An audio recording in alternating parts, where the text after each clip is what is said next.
Good evening, everyone. I'm Shana Pabin of 11th Science, representing JNV Sribhumi on the experimental study of Indian astronomical instrument on the topic Mahakal, the Master of Time. This instrument shows how ancient Indian astronomers measured time, direction, and celestial motions using simple but highly accurate instruments long before modern clocks and celestials existed.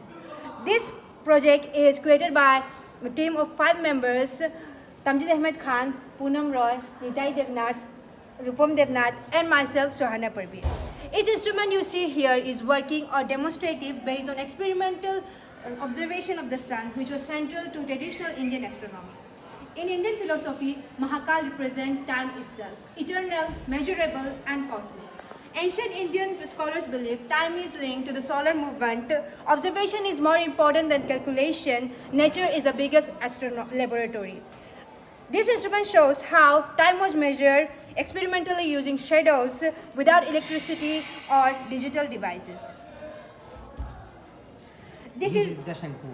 This is the Shankhu, the most fundamental astronomical instrument.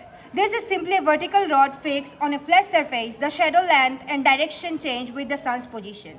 This is the gnomon, through which the time is measured. From this, ancient scholars determine time of the day, direction, east-west line, noon, when shadows is shortest. All sundials are based on the Shankhu principle.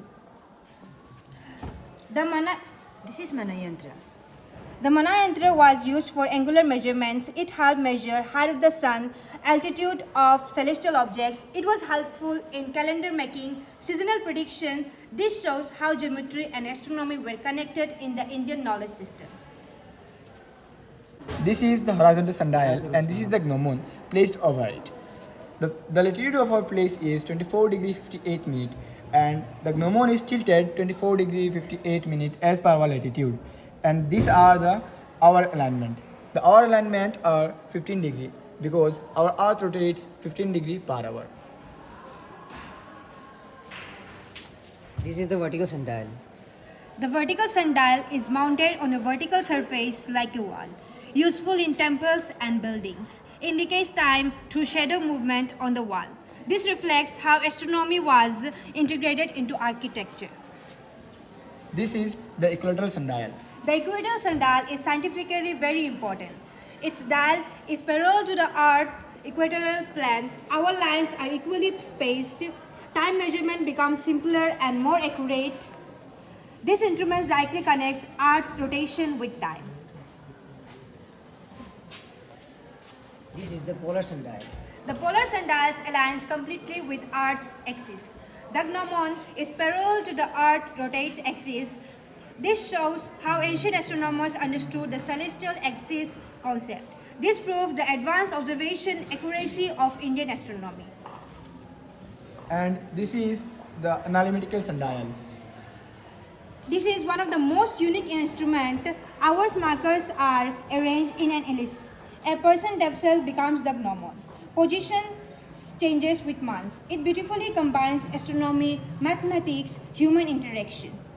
All this instrument works on direct solar observation. That means no electricity, no devices, only nature and geometry. This proves that Indian astronomy were experimental, observational and scientific, not mythical.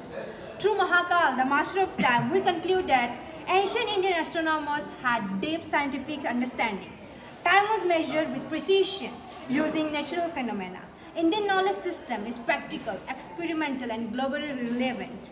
Our model is not just about the past, it inspires sustainable science for the future, as all these instruments are made with eco-friendly, reusable and sustainable materials. Thank you for giving us this opportunity. Have a nice day.